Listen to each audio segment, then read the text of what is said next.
let's analyze this. So, Sam Roberts, wrestling media pundit, journalist, if you really want to call it that, quote unquote. Also, WWE pay-per-view pre-show panelist. He is and has been for about, I want to say 2 years, maybe 3. I think since around 2016 is when the WWE hired him.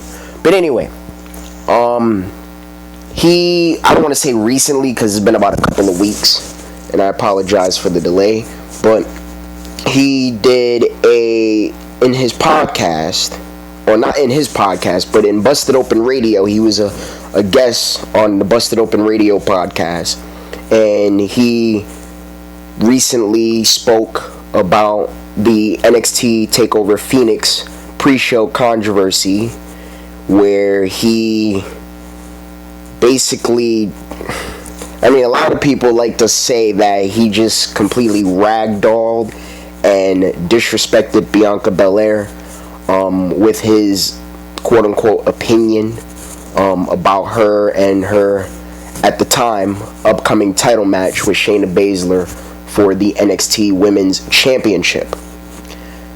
Now, when I first saw that moment, because I didn't see the pre-show when it aired live, I didn't hear about what Sam Roberts had said until the main show began. When the main show began and I tuned into it, I go through my Twitter feed and all of a sudden I see Sam Roberts is a disrespectful prick, how dare he.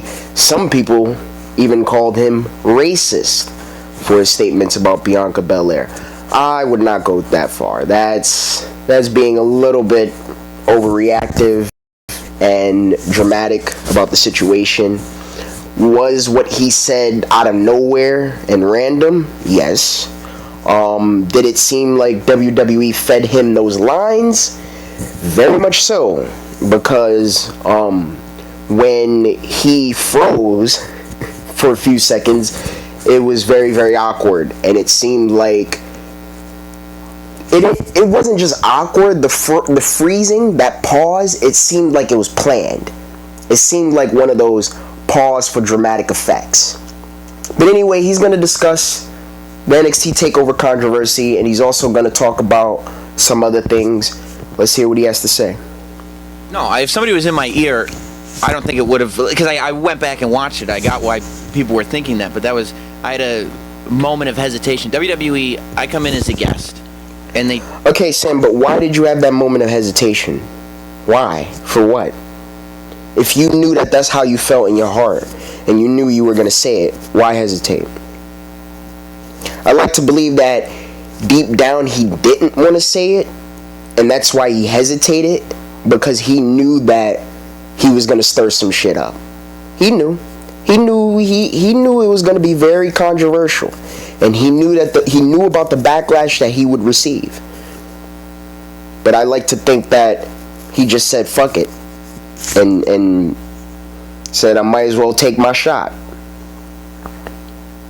No disrespect to the man whatsoever, but that's just my opinion.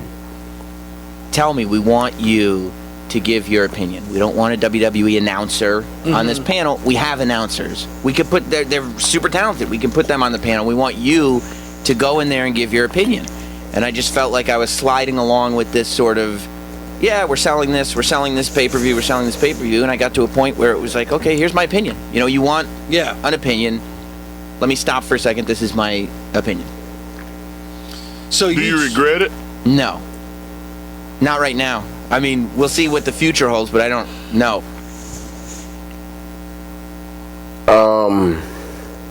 Yeah, I mean, why should he regret it? I mean, okay, I feel like he will regret it because Bianca Belair's performance was really good. And this interview on this podcast, Busted Open Radio, came after, I believe it came after the Rumble. It came after that Rumble weekend. So I'm surprised he didn't even say that I'm surprised he didn't even admit that he regretted right then and there. I've already given my take on Bianca Belair's performance at TakeOver Phoenix against Shayna Baszler. I was very impressed. The match went better than I expected it to. She's picking up really well on wrestling. She really is picking up very, very well on the sport. And if you want my full opinions, just go back to my TakeOver Phoenix review. But she has a bright future, and she's going to be a big star, barring injury or any political backstage heat bullshit with the company. She will be just fine. Sam Roberts will regret it at some point, I believe. He needs to shave that beard. I don't know what the hell that is on his face. Well, I'm glad that I gave an opinion. I think whether you agree or disagree with it, it's good to have opinions out there. Well, I don't think there's anything that can happen from here going to change what your opinion was at that time. If Bianca Belair 2 years from now becomes a champion or has become a major superstar on the main roster, that doesn't change what your opinion was, because your opinion had nothing to do with the future of Bianca Belair. Your opinion was that she did not deserve to be on Phoenix TakeOver. Yeah, and I said that she's a great athlete. She'll be champion one day, but we all knew that it wasn't going to happen at TakeOver, and that's what I said. It's kind of messed up to say. It's one thing to say someone doesn't deserve to have a specific type of match or a specific championship opportunity, but to say that they don't deserve to be on the show, period, especially a TakeOver, period, is a little bit ridiculous. It's a little bit ridiculous, and just, I don't know. It's just ridiculous. I mean, to me, Bianca Belair, she already had the undefeated streak. The streak had been going on for about a year, if not almost a year.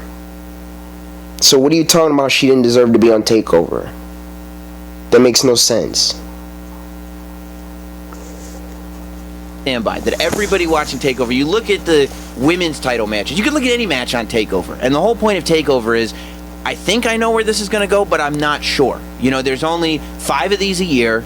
They're 2 hours and change, so there's only 4 or 5 matches on each show, and they've created this brand of show that is special. And it's different than any other pay-per-view that WWE puts on. And the reason for that is every single match counts. In every single match, there's something to see. And I stand by the fact that nobody going into that match realistically thought that Bianca Belair was going to come out the NXT Women's Champion. Okay, that's not true, Sam.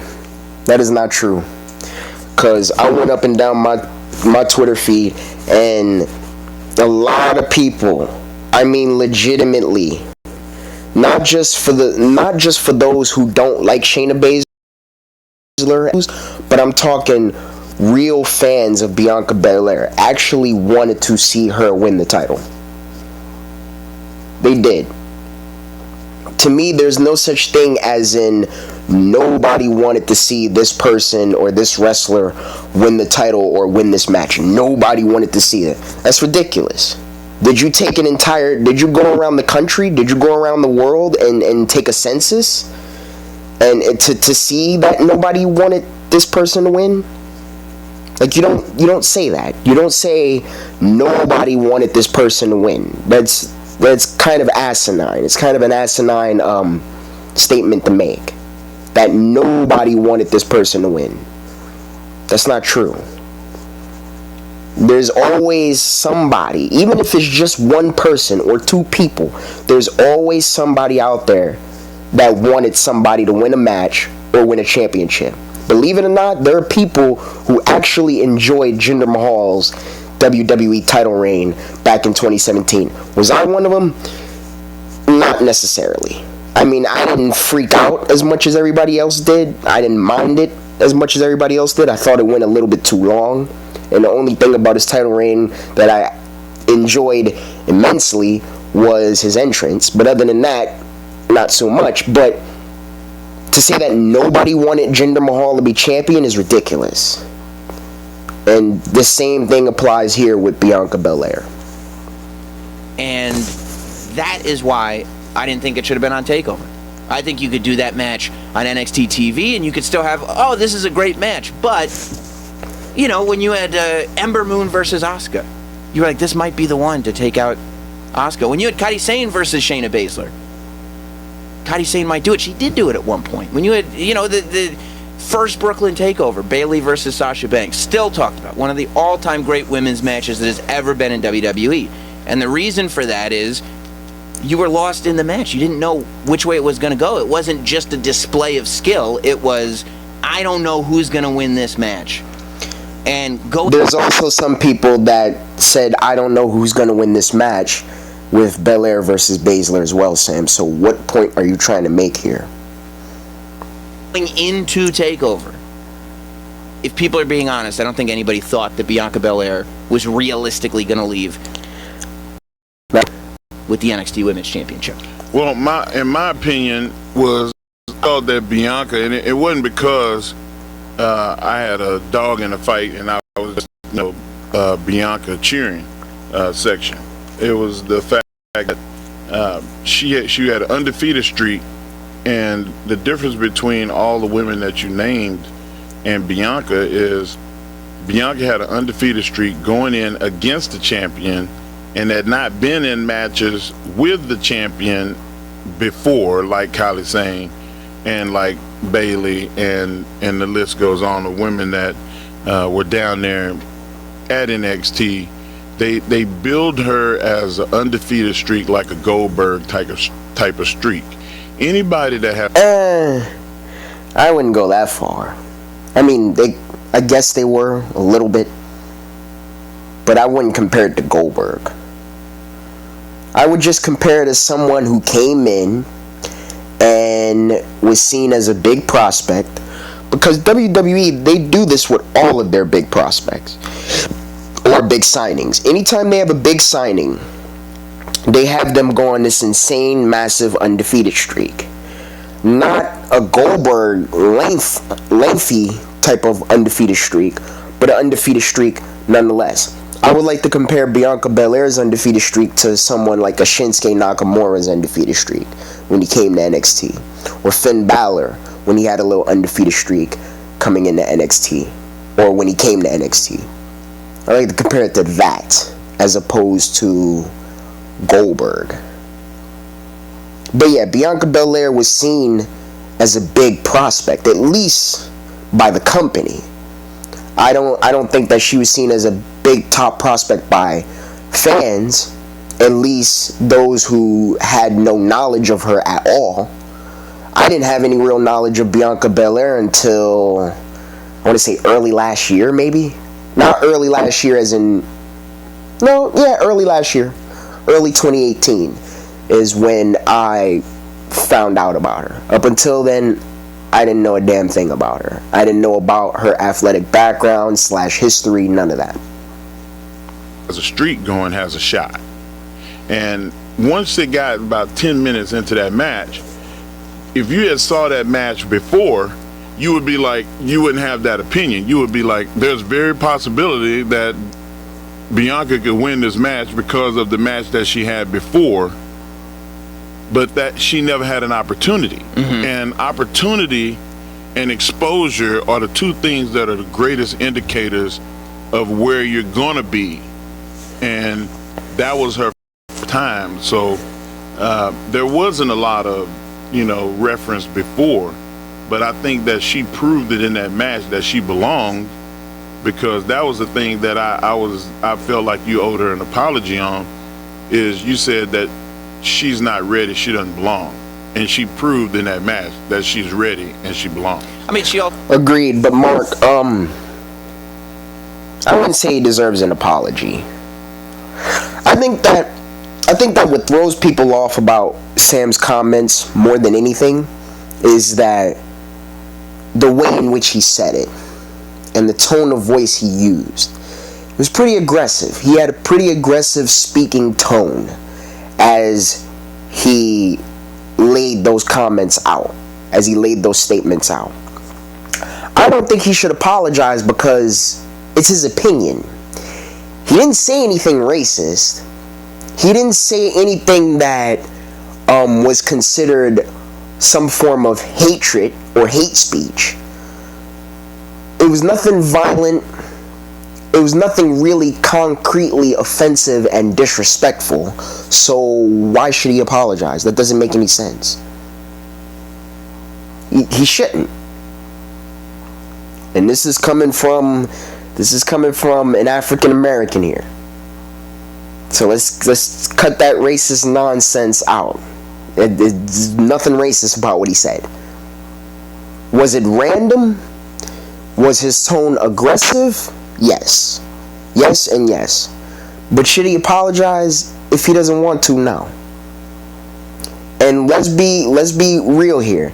Bianca didn't have a nice reaction herself to what Sam said anyway. She told him to kiss her ass. So if anybody's going to apologize, it should be her.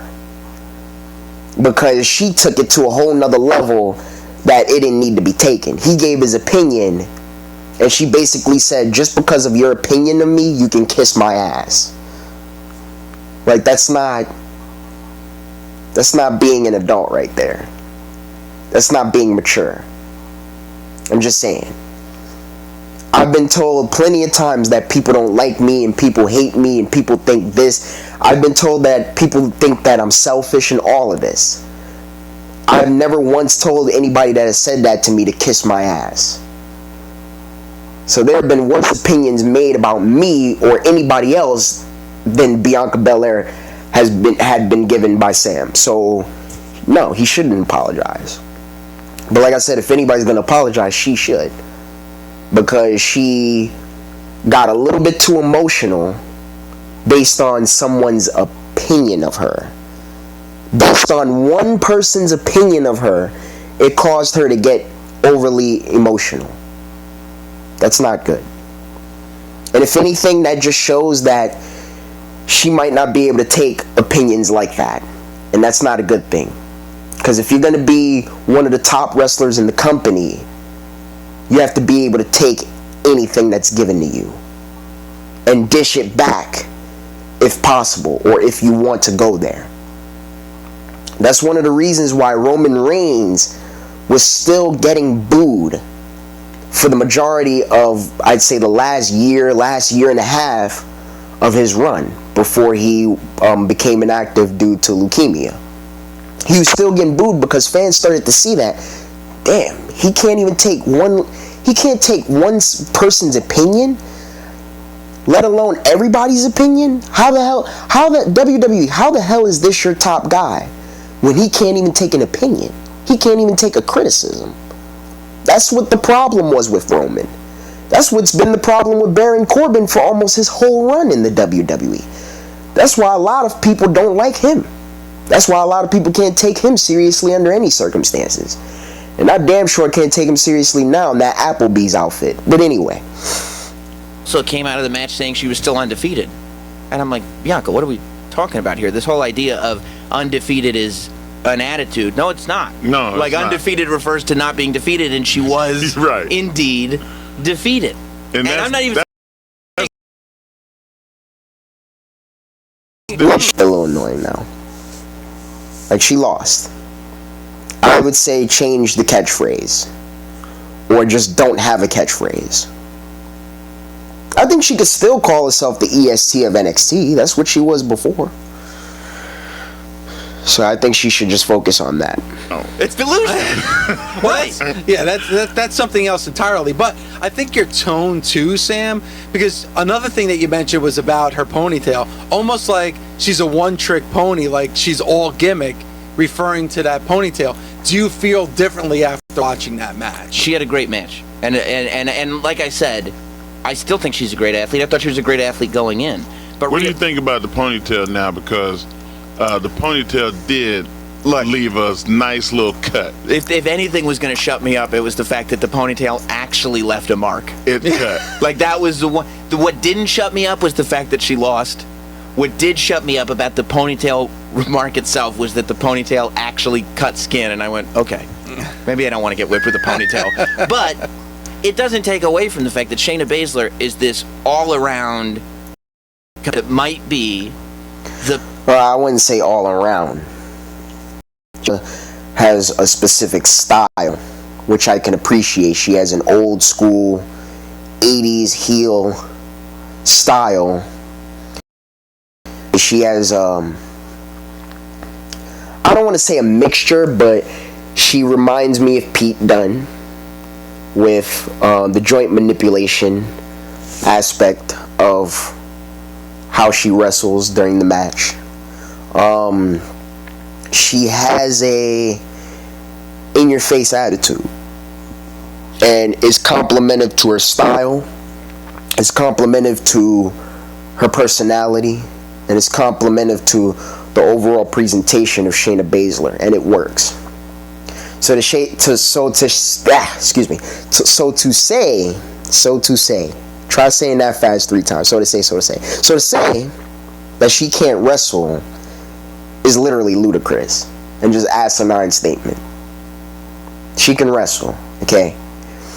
It's just that she has a specific style tailored to her personality, her gimmick, her overall presentation, and it works. And it works real well. I don't see her adapting anything else. I don't see her eventually thinking outside of the box and doing something that's out of her comfort zone. And why would she? Unless she turns face. But that's the thing. The point of a heel is they're supposed to be, I don't want to say limited, but they're supposed to kind of be limited. They're not supposed to do too much. If you have a heel that's a high flyer and can do all of this cool, insane shit, they're not a heel anymore. They're a babyface. They're a babyface masquerading as a heel. When I think about that, I think about Seth Rollins in 2015. It was very hard for me to hate Seth Rollins' character in 2015 because he was just unbelievable in the ring. Just unbelievably, insanely athletic and quick and light on his feet in the ring. Now, when he talked, that's when I couldn't stand him because of that annoying, nasally ass voice. But when he was out there, 2015, and even before then, I mean, who was better? Who was better than Seth Rollins at that time? Not many. Not many. Best NXT Women's Champion. That's a long line of champions. Yeah. I wouldn't say she's the best NXT Women's Champion. To this day, the best NXT Women's Champion, at least in my view, is Asuka. Because, not just because of her undefeated streak, and not just because of the quality of matches, but there was a long stretch of time where she was the hottest thing in the women's division across all brands. Because there was a time, I believe, a little after the brand split, for like a few months after the Sasha and Charlotte feud, when that feud ended, there was like a few months where Alexa Bliss was the SmackDown Women's Champion and Bayley was the Raw Women's Champion. And the women's division at that point on both Raw and SmackDown was very stagnant. It was very stagnant, stale, and just overall not exciting. I know this. It was not exciting, for a fact. It was not exciting. But down in NXT, things were still popping in terms of Asuka and her title reign. Might be the best NXT Women's Champion there's ever been. And so the bar... She's in the argument. She's in the argument, right. And that's all I'm saying. But the bar is raised. And when that bar gets raised to that level, I feel like when you're putting on a takeover, you owe it to takeover to not put people on that haven't been tested. That you put people on that we have experiences where we can go, yeah, she might realistically, I could see her as NXT Women's Champion tonight. Not in the future, tonight. And then But wait, wasn't Bianca Belair tested at TakeOver against Shayna? That was her litmus test. Sam, you have to understand, and you should know this as a fan of how many years now? You should know this. And this is the biggest example that I could possibly give right now. You ready? Watch this. Or listen for this. Sting and Ric Flair at Clash of the Champions 1. That was a litmus test. 45-minute time limit draw. Sting passed with flying colors. Granted, he didn't become the NWA World Heavyweight Champion till damn near 2 years later. Actually, a little over 2 years later. I believe he won at Great American Bash 90. Correct me if I'm wrong. One of you peeps can correct me if I'm wrong. But took him almost another 2.5 years before he won the title. Before he finally won the title. But him and Flair at Clash of the Champions 1, that was the beginning. That was the beginning. That's where Sting was tested. So how can you not compare that to Bianca Belair and Shayna? How about, let's see, there has to be another one I could come up with.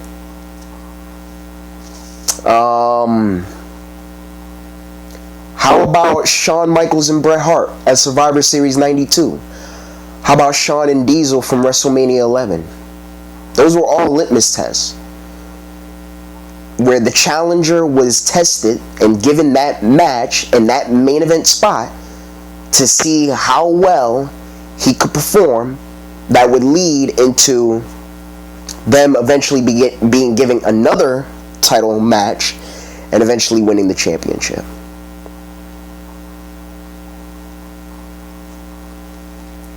There's nothing. Bianca Belair had an undefeated streak. Tatanka had an undefeated streak.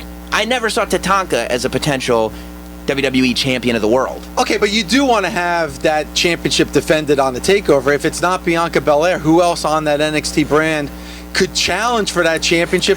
Tatanka, come on, man. That's kind of an unfair comparison. Tatanka, man. I mean, Tatanka, no disrespect to Tatanka, but Tatanka was just different. I don't know. I don't think... You got to think that Tatanka was a little bit older.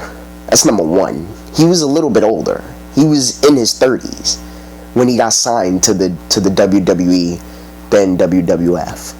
He was in his 30s. Bianca's what, 25? 26? And most wrestlers today are better athletes than wrestlers of the past.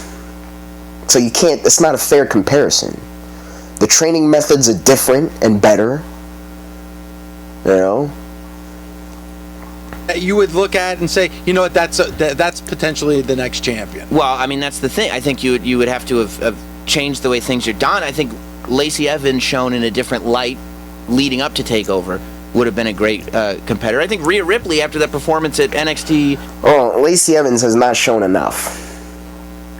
So exit her out of the box. Lacey Evans has not shown... She hasn't shown me enough, and she hasn't shown a lot of people enough to be considered a legitimate contender. That's number one. Number two, Lacey Evans is a heel.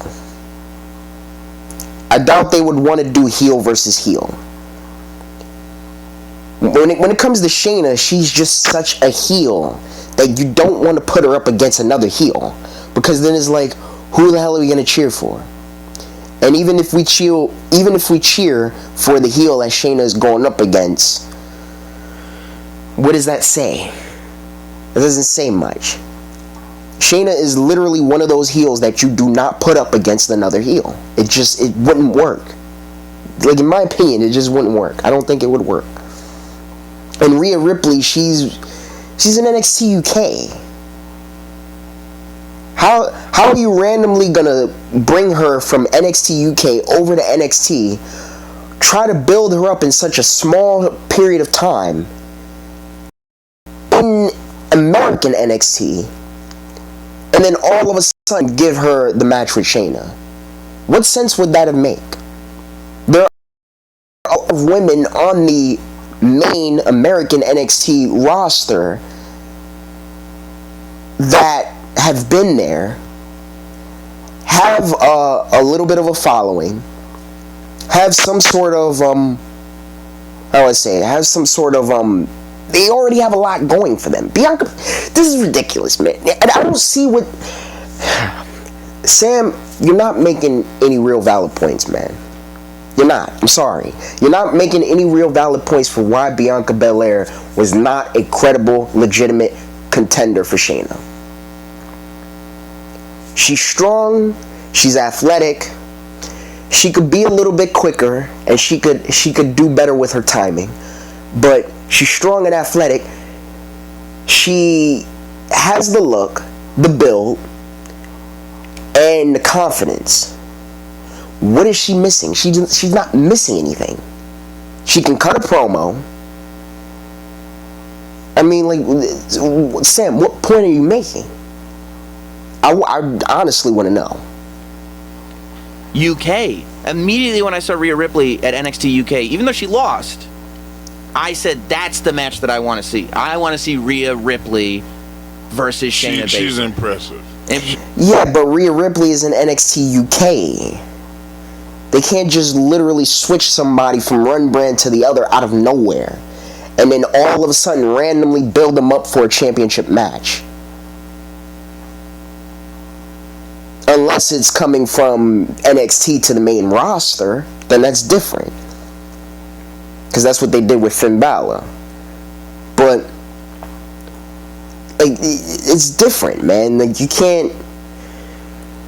Once again, he's not really giving any concrete explanation and evidence as to why he felt Bianca wasn't ready. He's just listing other people. He's just listing other people that he rather would have seen in that spot and felt they deserved the spot more than her. But you're not explaining why she didn't deserve that spot. You see what I'm saying? At least explain why you felt like she didn't deserve that spot. She had an undefeated streak. She's very impressive in the ring. She's gotten better. You know, I think the only thing that she needs to work on, once again, is her timing and her speed. Because I know for a fact that she could be faster than what she is. And she has a solid build. She literally looks like one of the biggest women, physically and muscle-wise, on the entire roster. She's very impressive. Right, and that's where I was like, when I saw her, I said, finally I'm looking at somebody who I could realistically see potentially beating Shayna Baszler. So we can agree to disagree that all day long.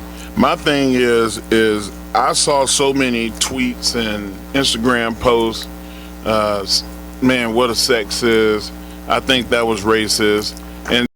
And I just was offended when I saw that, because I know you, and right. I know that that's not you, and I understood your intentions from the thing, and I felt like, you know what, we should really touch on that, because you got to have some evidence that this person, when you start being slanderous and throwing out, this guy's a racist, this guy's a sexist, because it could affect his professional career, and I didn't want that. Right, I appreciate you saying that too. But I still disagree with you. Right, and it's possible, and there's nothing wrong with that. Right. And when you're in sports talk and you're in entertainment, you actually have to have disagreements, because if everybody was on the same page, and I guarantee you, there would be no YouTube.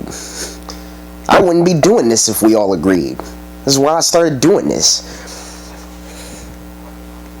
more people are going to tune into the next NXT Takeover pre-show because of that. Because let's face it, Sam. Not me. It may be difficult for you to answer this, but a lot of these pre-shows that we see, it's really dry. It almost sounds scripted. You're not getting a lot of hard-hitting opinions. I think a lot of people were taken back, and a lot of people were shocked because you did get that. No, listen, Sam, if you said that here on Busted Open, that's part of what Busted Open is. But when you see it in that environment, people aren't used to hearing that. Yeah, and I mean, a lot of people were definitely taken back, not just on Twitter, but people People that are people used to- close people to maybe you, like, next to Sam, you. what the? Yeah. What's wrong with you? Yeah, and you know, there were plenty of conversations about people not being aware of the way, as much as they wanted my opinions, the way certain opinions would be phrased. Mm-hmm. You know, it wasn't the most friendly way to phrase things, so we'll see. Yeah, it was his tone. Like I said, that's what threw people off, in my view, was his tone. It definitely threw me off. He sounded very aggressive. I didn't expect that. That's why even after I heard what he said, I was a little bit mad. But then I rethought about it, and I watched it again, and I put things in a little more proper perspective, and I respect his opinion. It's just that sadly, he has nothing conducive to that opinion in terms of why he has that opinion. There's nothing concrete backing up his opinion with why, with reasoning. That's my only problem. It did sound like he had a little venom behind it. Well, I mean, I love takeovers. You know, and it wasn't, the venom isn't directed towards Bianca, it was the takeover. The takeover like, itself. I love this, and I want to see best this that I want to see. And I don't think, in my opinion, that been put on this pedestal that is so high that it becomes this thing where you have to follow it, and you have to follow it, and you have to follow it. And as a fan, in that moment, I was like, this match isn't following it. And you know, when we're talking about like, oh, we got this going on and that going on, it's like we know what's happening here. Bianca Belair maybe one day, but not today. And when you go in knowing that, regardless of how you're phrasing anything, there is kind of this thing where you're like, I'm not invested. Right, and Takeover is the one. So, oh man. Okay. I'm trying to think of a good example to combat his statement. Okay. Man, I can't really think of an example, but there have been plenty of times where a wrestler came into a match and we all knew that, like, they came into a match, a big match, world title match, and we all knew that they were not gonna win. Like, it was just case in point, shut an open case, boom. You know, like nothing else. We all knew that they were going to lose. And we all knew that, okay, maybe not this time, but next time. We've had examples of that plenty of times. We've had examples of that plenty of times. And then we've had times where wrestlers won the title, and we did not expect that under any circumstances. Prime example, Daniel Bryan versus John Cena at SummerSlam 2013. I don't think anybody thought that Bryan was going to win. And I think that the only people who thought that Bryan was going to win that match was because Cena had the elbow injury, where he fucked up his elbow and he had to get surgery, and it looked like a baseball. It was like the size of a baseball.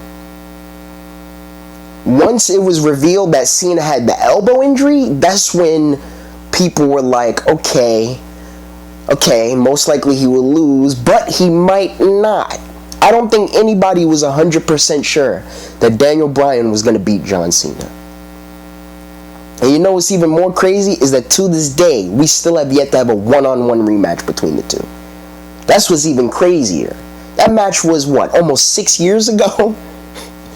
That match was almost 6 years ago. And I remember, like, over the last 2-3 years, we've talked about a potential Bryan and Cena rematch, and it still hasn't happened. At this point, I don't think it's ever going to happen, because Cena he's almost done. Like, his wrestling career is almost over. Like, he's about ready to retire. I can only see him being back for maybe 1 more year, maybe 2. I definitely don't see him going past 2020. Definitely. One show 5 times a year where people can look, for the most part, at just about every match. and go, yeah, I think, but I don't know. Like, it's not a foregone conclusion. Bryan and Cena at SummerSlam 2013. She is more so 25 than 26. Where this is going to go. You know, I'm a storytelling guy. After the match was over, and you saw the 3 times at the end where Bianca almost turned the tide, did you go, wow, she's going to be really good now? I mean, I always thought she was going to be really good. But I didn't sit there and go, oh, I guess I was wrong. Because I wasn't wrong. She lost. And that was my it. Like, I knew she was going to lose, and then she lost. So, you know. But Sam, a lot of the times we know that certain wrestlers are going to lose. I don't understand how that takes away your opinion of them. Like, okay, I'm pretty sure 90% of people knew that Bianca was going to lose. I don't understand how thinking that somebody's going to lose takes away their value and your assessment of them as an overall talent. This is wrestling. Like, this is wrestling. Come on. Seriously, like, this is wrestling. It's scripted. Come on. It's not about losses that much. I mean, losses of it's. You know, don't try to turn me into Road Dogg now. Wins and losses do matter. I'm not saying they don't. But one little loss doesn't matter that much. One little loss or maybe 2 little losses don't matter that much. Believe that. I can give a good example in boxing. Oscar De La Hoya. There were a lot of times where that man lost. And that never took away his value. He was almost always in the title picture, even when he would lose. That it never decreased his value to the sport of boxing. It never decreased his fan support, and it never decreased his overall talent in the ring. I see no difference with Bianca Belair. And the fact that he does, I don't know what that says. I don't know what in my line of statement I would take back. You know, I said, I'm not excited about this because I know she's going to lose. And then she lost. You know, I said she's a great athlete, and I would like to see this match on an episode of NXT TV because I think she'd be good. And she was. If it was on NXT TV, it wouldn't have gotten as much hype as it did on Takeover. Good. So in my mind, everything that I said was right on the money. You know, I scroll down a little bit, or I, talk to other people that might have been in Phoenix, and not everything was right on the money, but in my mind, the things that I said line up. As soon as it came out of your mouth, did you think there was going to be a backlash? Did you think you were going to get people to start? He knew. That's why he hesitated. He hesitated because he had to think for a couple of seconds. Yeah, this is going to stir some shit. He knew. And if he says otherwise, man, he's a liar. Talking? I knew that it would get a response. Yeah, you knew. I didn't sit there going like, okay, this is going to get the world talking because, it's not about me, it's about the wrestlers, right? But I did know that certainly people would go, I didn't see that coming. Because I didn't see it coming. You know what I mean? Yeah. That's why you hesitated. When I got done, I was like, whoa. What did I just do? Yeah. Uh-oh. And then there were a couple people going, did you just do? So that was a sentiment that carried over throughout the weekend. But, yeah. Do you feel comfortable now, especially now, when you're back on that panel the next time you're on that panel, that, hey, you know what, when you have a strong opinion like you did about Bianca Belair, that you can express that? Or is it the other way? After doing what you did, do you feel like you have to tone it down the next time? Well, I don't know for sure when I'll be back on the panel. That's a good question. So, You know, if they never bring him back, that would be hilarious if they never ever bring him back. Oh, man. I don't know if he was on the Elimination Chamber pre-show. Because I didn't see the Elimination Chamber pre-show. So I don't know. You know, that's No, I think you'll be back on You the think panel so? soon. Well, I honestly think it would be a mistake if you weren't. It created a stir, and anytime you create a stir, it's good for TV. Well, hopefully everybody feels the way you feel because, you know, obviously I like doing it. But yeah, I mean, I think... I want to be on the next panel so I can, like, you know, have some checks and balances with you. Yeah, I think there are probably a lot of people that feel that after. A lot of people want to be like, no, I want to be there so I can say something back. Right. Yeah, I mean, I guess I'll have to tell you if I were to get there again. In my head, I'm sitting here going, I don't see how I could just go 100% by the book because people would be like, you know, I mean, there are people who after what didn't even really pay any attention to me before this panel, right? Like this panel exposed me to people who might not even watch the panel. True. So And probably people walking around in the locker room and walking in the hallways that never gave you a second look about, oh, he works on the panel. He's Yeah. But I'm sure that there was some people that was like, and that's the dude that's, is that the guy? I kept to myself. Yeah, that was a find a comfortable seat and stay put for the rest of the show type of night. But yeah, I mean, I don't, you know, I would have to, I guess, gauge the response. But I mean, I'm there to give my opinion. I'm not one of these broadcastery guys. I don't have a great voice. My words get muffled up. I look ridiculous. But you know what, though? I have a squirrel on my beard. I'm here to give an opinion. Because, you know, and we'll get into this a little bit too. Like when Ronda Rousey had her promo a couple weeks ago, I loved it because it was emotional, but people were critical of it because she fumbled her words a little bit. But I like the fact that you're getting true emotion. Right. That's when you're getting... That was unnecessary to me. The criticism on Ronda's promo, completely unnecessary to me. I mean, we've had a history.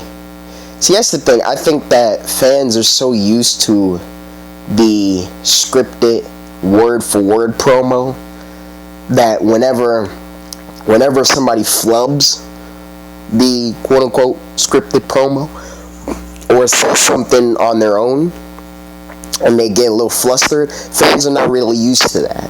I like to think that old school fans, you know, from the 70s, 80s, 90s, even the 2000s, I'd like to think that those fans would appreciate Ronda's promo because it was very passionate.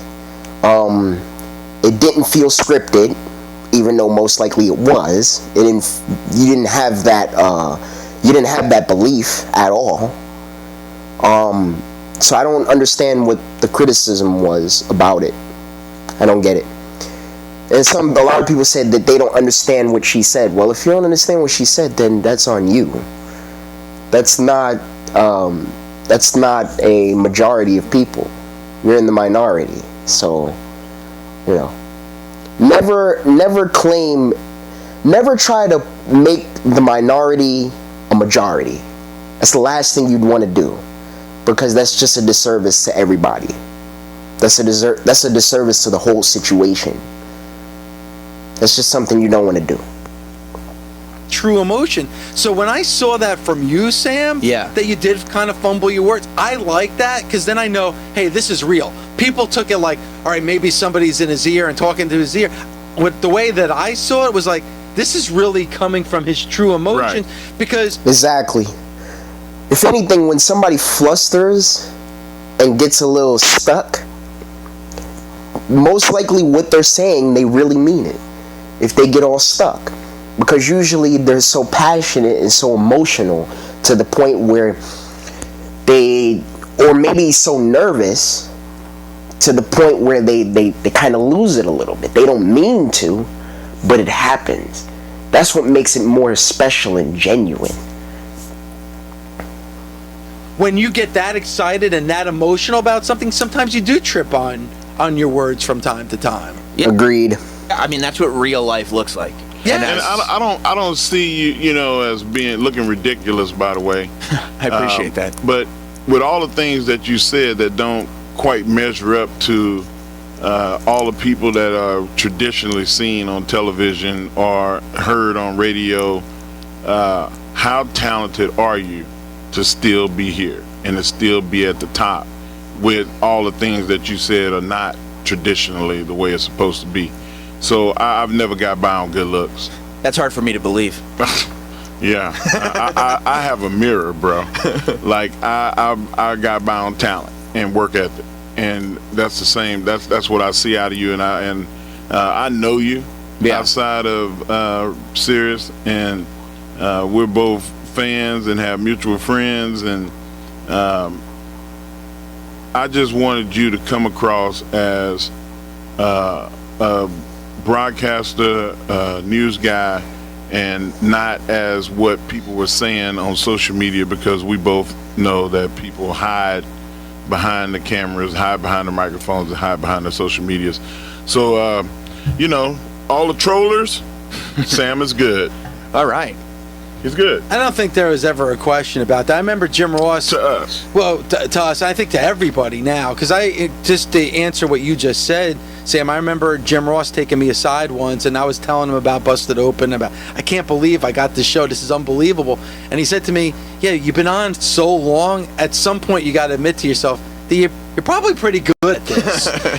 So, and that's the same thing with you, Sam. And you know what?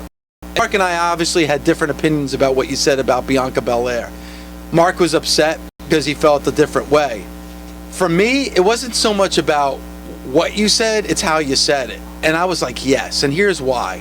Because you get a lot of flack for being a quote-unquote WWE shill at times. Oh, that's the word. Yes. Shill. A shill to the WWE. Okay, now you got this. Shill. He toes the company line, so to speak. He won't say certain things because he doesn't want to upset the WWE. Okay.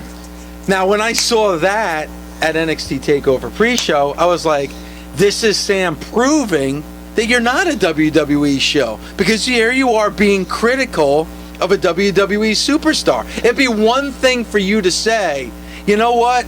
Bianca Belair is going after that championship. I don't think she's going to do it tonight. Tonight's not her night.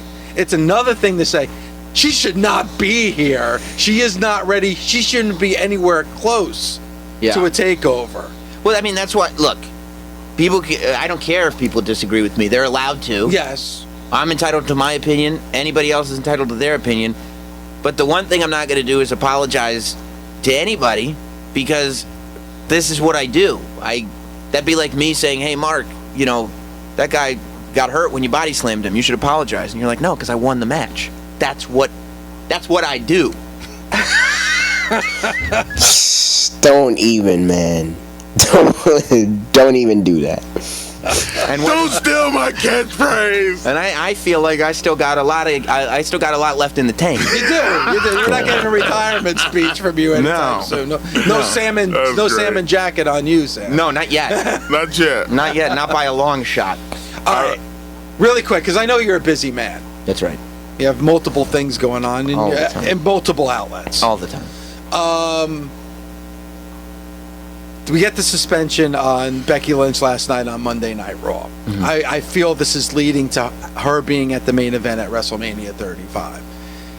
I think most fans want to see Becky against Ronda in that main event. Mm-hmm. Do you agree with that, or do you think Charlotte, who's part of the foundation of what we're seeing right now with the women's evolution and revolution, should be a part of that main event? No, I think it should be Becky and Ronda one-on-one. Yeah! And here's why. Mm-hmm. Charlotte, part of the foundation, yes. Amazing athlete, yes. But Charlotte, let's call it, because Charlotte's on that list. John Cena, Roman Reigns, Charlotte, incredible performers, faces of the company, nothing but opportunities. They're going to continue to get opportunities. All right, let me just say this real quick. To continue what he's saying. But I'm gonna flip it. This is why Charlotte deserves to be in the match. This is why I have no problem with Charlotte being in the match. Number one, Charlotte versus Ronda at WrestleMania has been the planned match for over a year. That's number one. People gloss over that. That has been the planned match. Let me say that one more time. That has been the planned match for over a year. Before Becky's turn, before the man, before her concussion, before all of that. It has always been the plan. Charlotte v. Ronda, WrestleMania. Now, plans changed when they was going to do Becky versus Ronda at Survivor Series, and then Becky got knocked out by Nia, so they had to change it to Charlotte v. Ronda versus Ronda. So, you take away everything that happened last year with Becky, and you still get Charlotte versus Ronda at WrestleMania, regardless. That's number one. Number two, I'm just gonna say it. She is a Flair, and she deserves to main event the first women's main event in WrestleMania history. She has been consistently the best wrestler in the company. Arguably the best wrestler in the entire company, both male and female. But she's definitely been the number one female in the company for years. Going all the way back to 2016.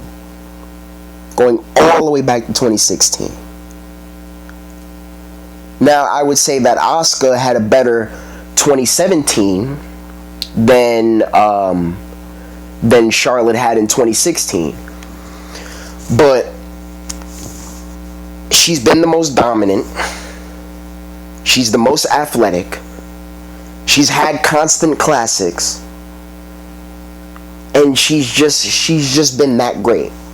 She's just been non-pareil. So she deserves it. Not just because they positioned her to be that. Not just because she's a Flair. But because she legitimately deserves it.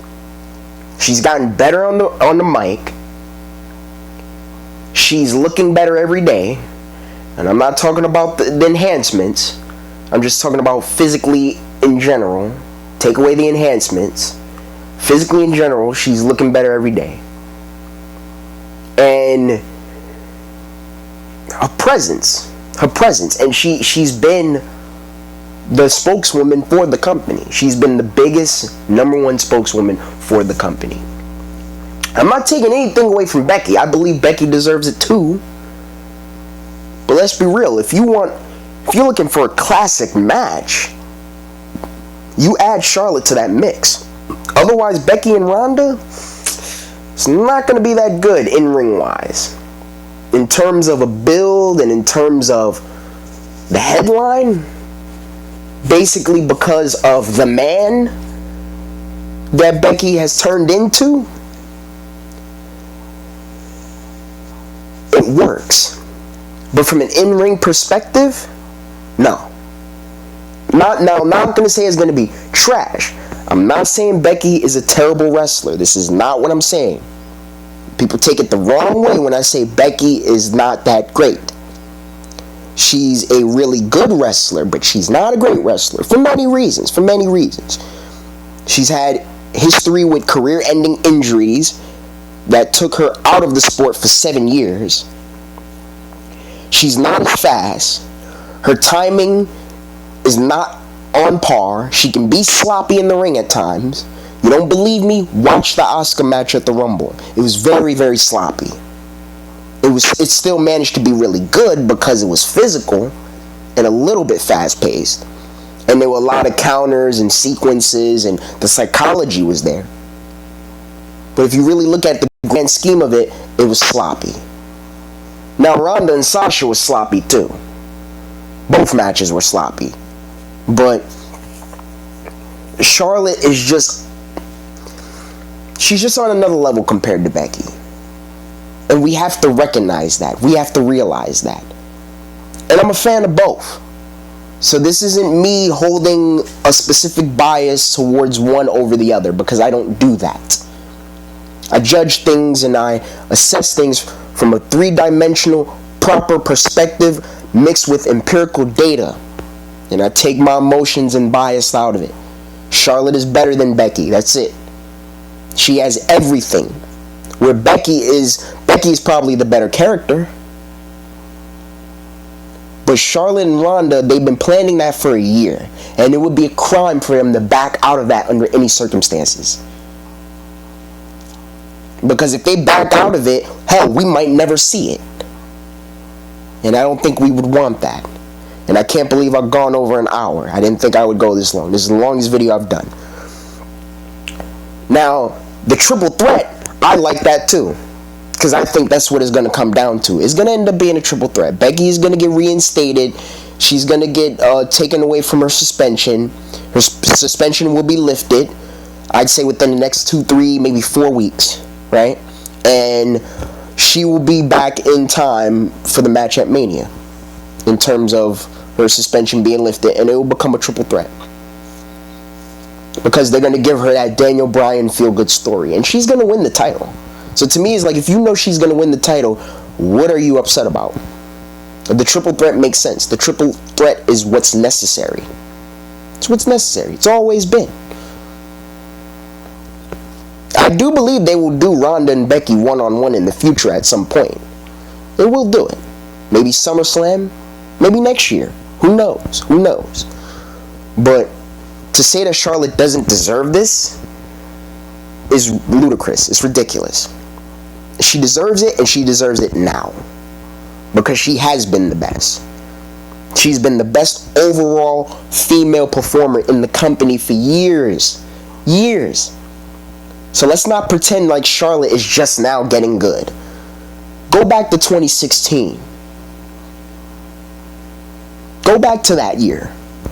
And see how good she really was. How she was having really great classic matches with everybody. Even before the feud with Sasha. They deserve it. Forever. Charlotte is going to get as many WrestleMania opportunities as she can stomach. We know this is true. Yeah, but she won't get many main event opportunities. There's a difference, Sam. There's a difference. Going forward, we're never going to have to worry about whether Charlotte is going to get a prime spot at WrestleMania. Becky Lynch is the one who, she was right in her promo on Raw. I mean, this wasn't supposed to happen, right? This wasn't in the plan a few months ago. So the fact that Becky Lynch got here